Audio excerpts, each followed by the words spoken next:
영국의 물리학자 중에 폴 디렉이라는 사람이 있습니다. 31살에 노벨 물리학상을 받은 천재입니다.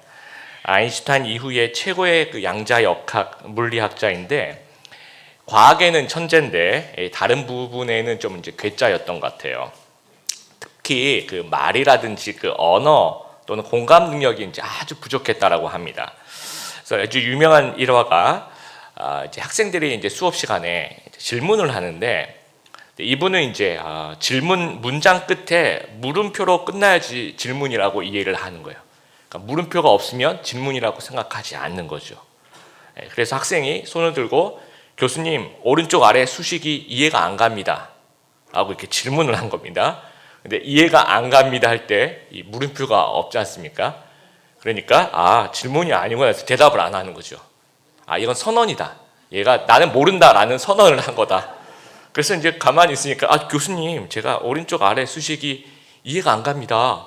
또 이제 재차 이렇게 얘기하니까 이해가 안 된다니 참 불쌍하구만. 뭐 이렇게 그러니까 선언한 거 나보고 뭐 어떡하라는 말이야. 뭐 이런 식의 이제 반응을 보였대요. 또 이제 다른 사람이 이 꽃이 얼마나 아름다운가. 이제 질문 이거는 물음표가 있죠. 그럼 이건 대답하면 안 되는 겁니다. 그렇죠? 대답이 불필요한 건데 굳이 대답을 하는 거. 내가 보기엔 별로 안 이쁜데 이러면서 이제 괴짜 같은 그런 일화가 있었다고 합니다. 그러니까 물음표가 있다고 해서 다 대답을 필요로 하는 그런 의문문은 아니라는 거죠. 이걸 우리가 이제 국어에서 얘기할 때 서리문이다, 수사 의문문이다라고 이야기를 합니다. 대답을 전제로 하지 않는 질문, 뜻을 보다 강하고 분명하게 하기 위한 수서법이라는 거예요. 이 얼마나 아름다운가라든지 아니면 이 사실을 누가 알 수 있겠는가라는 주로 감탄이나 강조나 설득이 목적일 때에 사용된다라는 겁니다. 오늘은 이제 헬라어 본문에 우리 개역개정에는 이제 물음표가 안 찍혀 있는데 원어로 보시면 이 물음표가 7개가 이렇게 찍혀 있습니다. 그래서 이것은 대답을 필요로 하는 일반 의문문이 아니라 뭔가를 좀 강조하고 감탄하기 위해서 무엇을 강조하고 감탄하고 있는 것인지 좀 같이 한번 살펴보면서 두 가지 교훈을 좀 생각해 보기를 바랍니다. 첫 번째는 우리가 구원을 확신하자라는 겁니다. 그러니까 확신이 중요한 이유는 확신은 안정감을 주기 때문이에요. 그리고 이 안정감은 굉장히 중요한 것이 그 안정감이 주는 힘이 있기 때문입니다. 제가 시카고에서 공부하고 LA로 이제 이사를 왔을 때 아버지 친구분 댁에 이제 한 며칠 있었는데 그 집 이제 아들이 저랑 나이가 좀 비슷한 아들이 큰 아들이 있었는데 이렇게 손님이 와서 또 나이도 비슷한 우리 손님이 와서 너무 좋다고 자기가 이제 자기 밥 먹으러 가자 자기 밥 사겠다고 해서 그 LA에 있는 이제 그 남쪽 지역 그 세리토스 뭐 애나하임 뭐 그 근처에 있는 이 식당에 같이 갔어요. 그래서 맛있게 밥을 먹고 또 그 해변가에서 이렇게 둘이서 추로스 이런 거 먹으면서 이런저런 얘기를 하는데 이제 이 형제가 그런 얘기를 하더라고요. 그러니까 이 형제는 뭐 1.5세에다가 영어도 잘하고 공부도 되게 잘해서 그 지역 로컬 은행에 뭐 아주 그 당시 저희가 나이대 한 30대 초반이었는데도 이렇게 임원을 은행 임원이었어요. 돈도 많이 벌고. 근데 이제 뭐 자기 얘기를 막 하면서 자기는 은행을 그만두고 싶대요. 그래서 뭐 꿈이 좀 다른 건가? 그랬더니 자기 경찰이 되고 싶대요. 그래서 그럼 경찰이 자기 꿈이냐고 이렇게 물어보니 그게 아니라 자기가 이제 은행에 있는데 계속 어떤 실적 요구를 하는 거죠. 그리고 이제 언제 해고될지 몰라서 매일매일 가는 게 불안한 거예요. 근데 자기가 이렇게 보니까 한 20년 전입니다. 이제 그 당시 경찰관들 보니까 아무리 잘못하고 그래도 안 잘리더라는 거죠. 그래서 저기다 하면서 나는 경찰이 되고 싶다. 그리고 내가 아무리 뭐 해도 주의 이런 거 받지 이렇게 잘리진 않는다 하면서 자기가 경찰 하겠다는 얘기를 저한테 이제 아주 심각하게 이야기한 아직도 이제 생각이 납니다. 그러니까 뭔가 직장 생활을 해고와 걱정 없이 마음 편하게 하고 싶다라는 그런 생각, 이런 확신과 안정이 우리 마음에 주는 어떤 그런 힘이 있다라는 참 중요하다라는 겁니다. 최근 이제 요즘에 프로야구 10개 구단이 이제 해외 전지 훈련 기간입니다. 뭐 체력도 보강하고 기술도 연마하고 또 연습 경기를 통해서 이제 실전 감각을 쌓는 그런 준비 기간인데 주전 선수들 매년 이렇게 잘하는 그런 슈퍼스타들 그 주전 선수들하고 후보 선수들은 이 준비하는 스프링 캠프에서 준비하는 모습 자체가 아주 큰 차이가 있어요. 후보 선수들은 이제 지금 뭔가를 보여줘야 됩니다. 내가 잘한다라는 걸 보여줘서 감독과 코칭 스태프들한테 이제 눈도장을 찍어야 되니까 연습할 때 이제 죽기 살기로 합니다. 막 보여줘야 되니까 엄청 열심히 하고 이제 에브리데이 이제 초조한 거죠. 그러니까 오히려 그러니까 또 잘 안 돼요. 너무 열심히 하고 무리하다 보니까 이제 또 이렇게 부상을 당해서 몇 개월 또 쉬기도 하고. 근데 주전 선수들은 그렇지 않습니다. 그동안 이제 검증된 실력이 있고 또 이제 감독이나 이제 코치들이 무리하지 말라고 얘기해. 어차피 너는 잘하고 우리 기둥이니까 천천히 몸을 만들어라. 부상 없이. 그렇게 얘기하면 정말 아주 편안한 마음으로 차근차근 아주 천천히 준비합니다. 그리고 표정부터가 달라요. 요즘에는 이제 훈련하는 과정까지 유튜브로 다 중계를 해주거든요. 그런 걸 보면 아주 안정적인 모습으로 몸을 더 만드니까 오히려 더 잘해요. 나중에 가서. 이런 그런 어떤 안정이 주는 힘, 그런 게 있다라는 거예요. 드라마도 이제 우리 몇 년 전까지만 해도 이제 남녀 주인공이 막 썸 타는 것이 이제 대세였습니다. 막 삼각관계, 심지어 사각관계가 나오고 막 결혼하려고 그랬더니 내가 네 아버지다 그러면서 우리 남매 그러면서 결혼 못하게 하고 출생의 비밀과 기억 상실과 막 이러면서 막 애태우는 이제 그런 드라마들이 시청률이 높았는데. 그 틀을 이렇게 깼던 드라마가 이제 태양의 후예라는 그 드라마부터 이제 동백꽃 필 무렵까지 뭔가 이렇게 썸을 타지 않고 바로 이제 로맨스로 들어갑니다.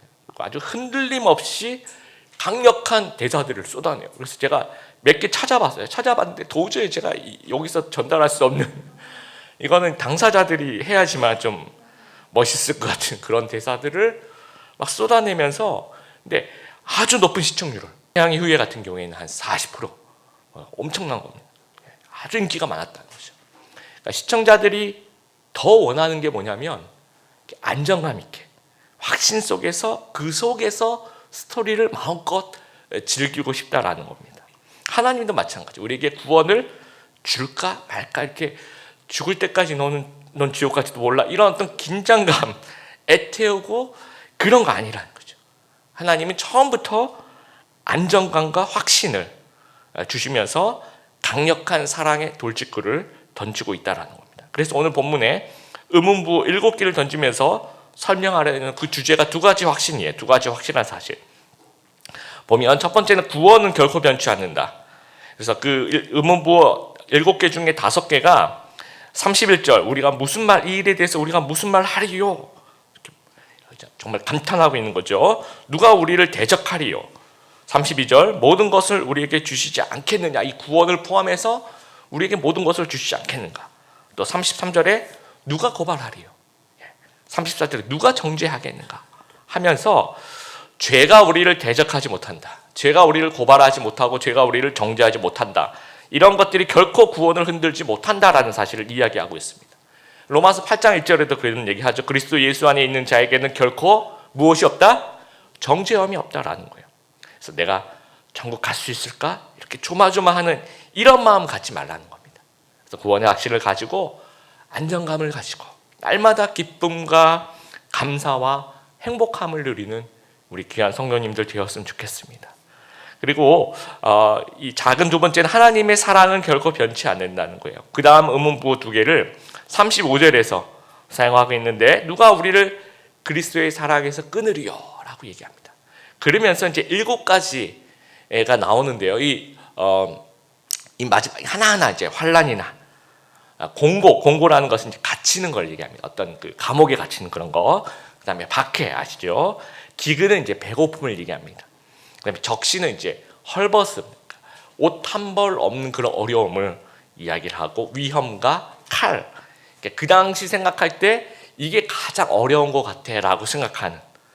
거기다가 마지막에 이제 그 의문부를 붙이면서 이거 오늘날에 만약에 이게 7가지만 하나 더 붙겠죠. 코로나랴 뭐 이러면서 코로나 19랴 하면서 이런 어려움이 나에게 있다 하더라도 하나님이 나를 버리시는 것은 절대로 아니라는 겁니다. 그래서 37절에 보면 또 뭐라고 얘기하냐면 이 모든 일에 우리를 사랑하신 이로 말미암아 우리가 넉넉히 이기느니라라고 이야기하고 있어요. 이런 어려운 가운데서 하나님의 사랑은 우리로 하여금 넉넉히 이기게 하신다라는 겁니다. 지난 시간에 우리 어려운 가운데서 성령 하나님 우리를 중보하시는 이야기를 했고요. 또 삼위일체 하나님께서 합력해서 선을 이루게 하신다는 말씀을 우리가 들었습니다. 그래서 하나님께서 속삭이시는 거죠. 걱정하지 마라. 내가 너를 도와줄 테니까 너를 놓지 않을 거니까 걱정하지 말고 네가 아무리 어려운 일을 당하더라도 그렇다고 해서 하나님 자신이 우리를 사랑하지 않는다는 말이 아니니까 힘을 내라라고 이야기하고 있습니다. 그리고 38절 39절 보면 뭐 굉장히 엄청난 것들이 몰려오는 거예요. 그래서 이 엄청난 것들 그냥 말로 묘사를 하는 겁니다. 짝을 져서 사망이나 생명이나 천세나 권세나 현재일이나 장래일이나 능력이나 높음이나 깊음이나 다른 어떤 피조물을 가장 엄청나다고 생각하는 것들을 그냥 이렇게 나열을 하는 겁니다. 이런 것들이 몰려올지라도 겁먹지 말라라는 거예요. 그러니까 하나님의 사랑에서 끊을 수 없다라는 겁니다. 여러분 구원을 확신하는 이유가 하나님의 그러니까 나 때문이 아니라 하나님 때문이에요. 내가 뭔가를 잘해서 그런 것이 아니라 순전히 하나님 때문에 아주 이유 없이 주관적으로 아주 무조건적으로 하나님 나를 사랑하시기 때문에 이 일이 가능하다라는 겁니다. 이유 있는 사랑은 오래가지 않아요. 그 이유가 사라지면 그 사랑도 같이 사라지는 겁니다. 그런데 이유 없는 사랑이 오래 가는 거예요. 그 초등학교 그 시험 이런 시험이 있다고 이제 그 인터넷에 올라온 것들이 있던데요. 부모님은 우리를 왜 사랑하시는가? 선생님이 이런 질문을 했더니 그 중에 한 명이 이렇게 썼답니다. 그러게 말입니다. 답을 이렇게 했을 때 그러게 말입니다. 그래서 이걸 맞다고 표현해 동그라미 X. 저는 그게 궁금하더라고요. 그렇죠. 부모님이 왜 우리를 사랑하시죠? 그냥 이건 할 말이 없습니다. 이유가 없는 거예요. 그러게 말입니다. 하나님도 마찬가지. 하나님 우리를 이유 없습니다. 그냥 하나님 사랑하고 싶으신 거죠. 그러니까 이 구원이 오래 가는 거예요. 만약 여러분이 뭐 공부를 잘해서 그랬다. 근데 내가 총기를 잃어버리면 또 사랑하지 않는 거잖아요. 그렇죠? 내가 돈이 많아서 그럼 그 재물이 없어지면 또 없어지는 거죠. 어떤 이유가 있으면 안 된다라는 거죠. 그 무엇도 우리를 향한 하나님의 구원과 사랑을 흔들지 못한다라는 거예요. 그러니까 절대로 의심하지 말고 절대로 염려하지 말고 절대로 불안하지 않는 우리 귀한 성도님들 되시길 바랍니다. 그 두 번째로 구원을 감격하는 우리 성도님이 되었으면 좋겠습니다. 우리 로마서의 전반부가 이론이고 후반부의 실천으로 들어갑니다. 근데 전반부가 끝나는 시점이 이제 오늘 우리가 8장 31절부터 읽었는데 이 전반부 교리라고 얘기하는 게 끝나는 것이 8장 30절이라고 봅니다. 이 30절에 뭐 미리 정하신 그들을 부르시고 부르신 그들 또한 의롭다 하시고 의롭다 하신 그들을 또한 영화롭게 하시는 거죠. 그게 이제 이 전반부가 끝나는 거예요. 근데 오늘 본문은 그냥 뭐냐? 그러면 이거는 중간 요약이라고 해야 될까요? 이제까지 했던 것을 좀 중간 요약하고 소결론을 내리는 겁니다. 그러니까 이제까지 하나님의 구원하심에 대해서 1장 1절부터 8장 30절까지 사도 바울은 아주 차분하게 아주 논문을 쓰듯이 아니면 강의를 하듯이 교리를 설명하고 있다가 이 중간 요약 또 소결론에 가서 의문부 7개를 좀 논조가 완전 바뀌어요. 막 흥분해서 감탄과 찬양으로 표현하고 있다라는 거예요. 이 부분을 우리가 좀 생각해 봐야 될 필요가 있어요. 2004년입니다. 미국의 아주 유명한 TV쇼인데 그 오프라 윈프리 쇼라고 그곳에서 이제 어떤 사연을 이렇게 설명하면서 낡은 자동차에 얽힌 사연을 가지고 계신 분들은 좀 사연을 보내주십시오 해서 그 가운데서 이제 276명을 스튜디오에 초청을 한 거예요. 방청석으로. 그 중에서 조금 더 이제 임의로 그냥 11명을 뽑아서 앞으로 이제 무대로 나와서 사연을 같이 듣는 거예요. 11명 쭉 이렇게 서가지고. 그 사연을 듣고 난 다음에 뭔가 상자 하나씩 이렇게 11명한테 주는 거예요. 그래서 이제 그 사람들이 이제 이 앞에서 이걸 탁 열어보니까 이 자동차 키가 이제 들어가 있는 거예요. 그 GM에서 나온 중형 세단 폰티악 G6라는 아주 중형 그 세단에 대한 그 자동차 키가 이 11명에 다 주는 거예요. 그래서 뭐 난리가 났죠. 나머지 이제 방청객들 굉장히 불안한 눈으로 이렇게 보고 있는데 모든 방청객에게 이제 상자 하나씩 이렇게 주는 겁니다. 그래서 이 12번째 행운아가 여러분 중에 있다. 그러면서 아직은 이 흔들어 보지 말고 또 열어보지 말고 다 갖고 계세요 하면서 그 나머지 방청석에게 전부 다 이제 이 상자 하나씩을 준 거예요. 그리고 하나 둘 셋 하면 이 중에 12번째 행운아가 있으니까 하나 둘 셋 하면 열어보자. 그리고 일단은 이제 리본을 풀고 하나 둘 셋 하면서 탁 열어봤는데 모두에게 다 자동차 키가 다 들어가 있었던 거예요. 그러니까 이 GM이라는 회사가 이제 협찬을 해주셨는데 270명 모두에게 이 80억 원에 해당되는 그런 자동차를 선물을 해준 거예요. 근데 제가 이제 그 영상 그 줄인 영상을 짤이라고 합니다. 그래서 이제 그 짤을 제가 이렇게 봤는데 반응이 막 일어서서 막 박수치고 막 환호하고 막 울고 어떤 분은 막 뛰고 막 서로 끌어안고 막 난리가 난 거예요. 근데 여러분 자동차는 한 몇 년 갈까요? 제가 한번 찾아봤어요. 자동차 몇 년 만에 한 번씩 바꾸는 게 보통 한 10년. 보통 한 10년 쓰면 바꾼다고 합니다. 그러니까 10년 쓰고 바꿀 차를 가지고 막 이렇게 격하게 감격하고 감동하는 거죠. 그런데 우리의 구원은 얼마?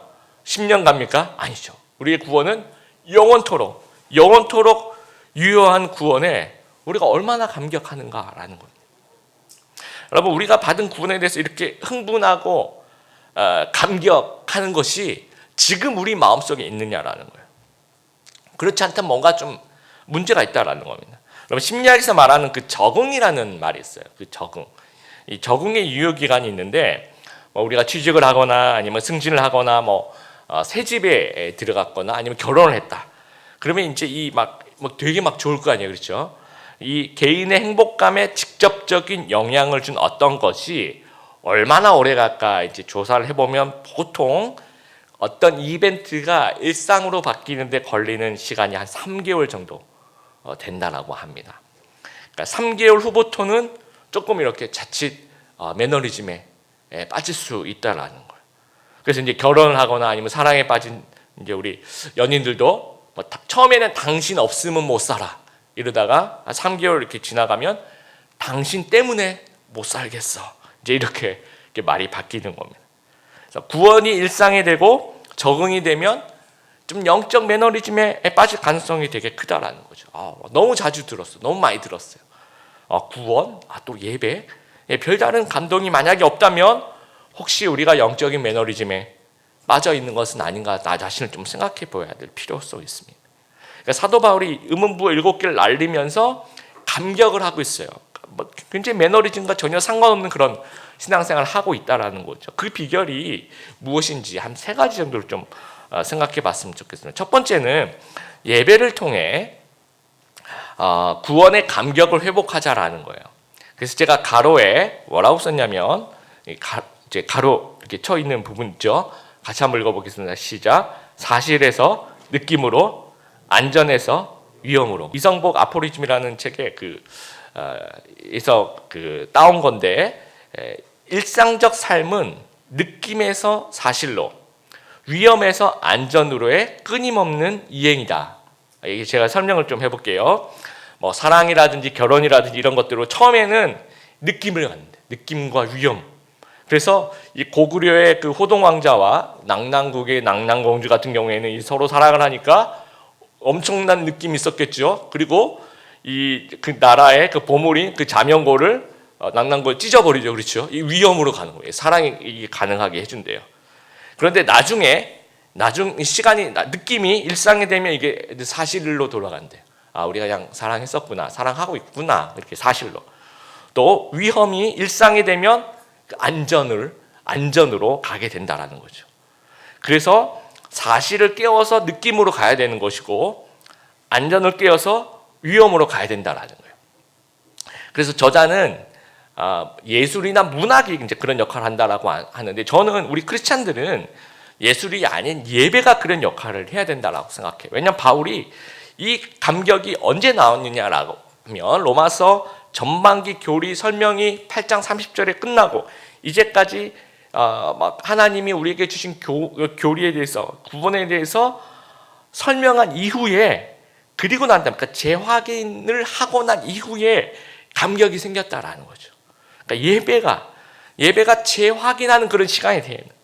또 우리가 구원에 대해서 좀 리마인드하는 그런 시간이 되어야 된다라는 거예요. 그래서 일상과 그 매너리즘을 탈피하는 그런 신앙생활을 해야 된다라는 겁니다. 사실에서 느낌으로 가야 되는 거죠.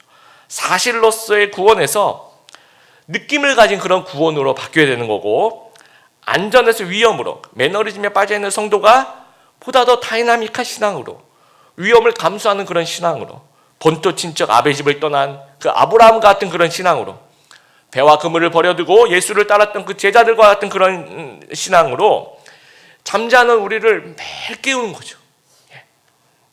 로마 교회는 설립 20년이 넘은, 어쩌면 다시 복음을 들어야 했던, 매너리즘에 빠져 있었던 그런 교회라고 얘기할 수 있는 교회라는 거죠. 그 교회에 사도 바울은 다시 복음을 설명하고 있는 겁니다. 그래서 우리도 다시 복음으로 돌아가서 좀 재확인했으면 좋겠어. 리마인드. 언제나 첫사랑을 회복하는 우리 성도님들 되시길 바랍니다. 그래서 우리 예배에 와서 정말 어떤 눈물 없이, 감동 없이 그냥 얼뚱멀뚱 앉아있는 그런 예배 드리지 않는, 언제나 감동 있고 언제나 눈물이 있는 그런 예배에 임하시는 귀한 우리 성도님들 되시길 바랍니다. 두 번째는 영원한 복음의 청년이 되자라는 거예요. 여러분, 나이가 들면 감동 자체가 줄어들어요. 그래서 뭘 봐도 여기 청년들 이렇게 했는데 뭘 봐도 그냥 이렇게 하고, 음식점에 가서도 이제 내가 늙었는지 안 늙었는지 보려면 음식점에 가서 음식이 탁 나오면 그래서 사진을 막 찍고 그러면 청년인 거죠. 근데 이제 또 밥 먹는구나 이렇게 다 먹고 난 다음에 숟가락을 놓으면서 사진을 찍었어야 됐나 라는 생각을 하게 되면 조금 이제 나도 나이가 조금 있구나 이렇게 생각하시면 될 것 같습니다. 사도 바울이 로마서를 쓸 때 나이가 몇 살 정도 됐을까요? 아마 많은 학자들이 한 60 정도 되었을 거라고 생각합니다. 근데 사도 바울 60세에 이렇게 감격하고 있는 거죠. 왜냐하면 사도 바울은요 언제나 복음의 청년인 거예요. 여러분 따라해 보세요. 복음의 청년이 되자. 사도 바울이 나이가 60인데도 복음만 보면 청년들처럼 복음에 반응을 흥분하는 겁니다. 뜨거운 거죠. 아까 영상에서 그 연무대 우리 청년들 그렇죠. 이런 어떤 피가 끓는다는 거죠. 그래서 우리도 다른 건 모르게 다른 건 이제 나이에 맞게 적응해 나가는 것이 필요한데, 복음과 신앙생활에는 언제나 청년이 되는 그래서 한때는 복음의 청년이었어. 옛날에 왕년, 요즘에 이제 그 라떼라는 말이 유행해요. 라떼. 무슨 얘기인지 아시죠? 라떼는 말이야. 영어로 뭐라고 합니까? 라떼 is horse. 정확하게 하시네. 이런 것들. 그게 아니라 현재형이 돼야 된다. 복음은 언제나 현재형. 그리고 복음에 있어서는 우리는 언제나 청년으로 하나님께 반응할 수 있는 저희들이 되었으면 좋겠습니다. 마지막 세 번째는 우리가 주인공이 되자라는 거예요. 바울의 복음 설명이 이번이 몇 번째일까 한번 생각해 보세요. 그러니까 사도 바울이 만약에 강사라고 본다면 이런 어떤 로마서에 나와 있는 얘기들을 얼마나 반복했을까? 상당히 많이 반복했을 거예요. 그런데 이렇게 반복하면서 기계적으로 반복하는 것이 아니라 어떻게 이렇게 감동할 수 있느냐라는 거죠. 여러분, 소설가 이회수 씨가 이런 얘기를 했어요. 세상에서 가장 매운 고추가 무엇일까요? 그럼 우리가 이제 빨간색 고추다, 아니면 청양고추다, 그렇게 얘기를 하는데, 이회수 씨는 이제 세상에서 가장 매운 고추는 내 눈에 들어간 고추가 가장 맵다라는 겁니다. 여러분, 우리 복음이 다른 사람의 귀에 들어간 복음이 아니라 내 귀에 들어가는 그런 복음이 되어야 되는 거예요. 내 눈에 들어간 고추가 매운 것처럼 내 마음속에 들어와 있는 그런 복음이 되어야 된다는 거죠. 그래서 사도 바울은 너희가 이런 말 안 써요. 지금 계속해서 우리가 그런 이 일에 대해서 우리가 무슨 말이에요? 계속 우리란 얘기, 자기를 포함하고 있어요. 다른 사람의 그 복음이 다른 사람에 대한 복음의 이야기가 아니라 내 얘기라는 거예요. 그러다가 또 38절에 보면 이게 내가 확신하노니 하면서 나로 바뀌어요, 주제가. 그러니까 사도 바울은 언제나 남의 얘기를 하고 있지 않고 자기 얘기를 하고 있어요. 내 복음에 대한 이야기를 하고 있다라는 겁니다. 또 이 서신을 쓰고 있던 이 고린도에서 상황도 예루살렘으로 가는 배를 기다리며 3개월씩 발이 묶인 상황이에요. 굉장히 어떤 불평할 일들이 많고 마음 상할 일들이 많이 좋지 않은 상황에도 불구하고 사람도 보지 않고 환경도 보지 않고 그냥 복음만 보는 거죠. 하나님만 보면서 감동하고 있다는 거죠. 하나님과 나의 이야기라는 거예요. 그러니까 이 굉장히 요즘 이제 시국이 좀 어려운 시국에 있지만 여러분이 다른 거 보지 않고 그냥 하나님과 복음만 바라보면서 이 예배 자리에 임하고 있다면 이 복음은 내 이야기가 되는 거예요. 내 이야기가 되는 순간에 나는 감동할 수 있고 그 순간에 나는 복음의 청년이 될 수 있다라는 겁니다. 그래서 매주마다 매주일 우리 구원이 나의 이야기가 되는, 내가 구원의 주인공 하나님이 나를 사랑하신 그게 바로 나인 그런 당사자, 내가 은혜 받고 내가 감동하는 귀한 우리 신앙생활 하시는 우리 성도님들 되시길 바랍니다. 마무리합니다. 우리 로마서 전반부가 이제 마무리되고 로마서 8장만 제가 8번째 오늘 설교를 하면서 마무리를 합니다. 하나님께서 우리에게 주신 그 구원과 칭의함, 이걸 단순히 지적으로 이해하고 동의하지 아니하고 확신과 감격을 가질 수 있는 저희들이 되었으면 좋겠습니다. 그래서 매일의 삶이 진짜 재밌고 다이나믹한 그런 신앙생활 하시는, 그런 신앙생활을 누리시는 우리 귀한 성도님들 되시기를 주님의 이름으로 축복합니다.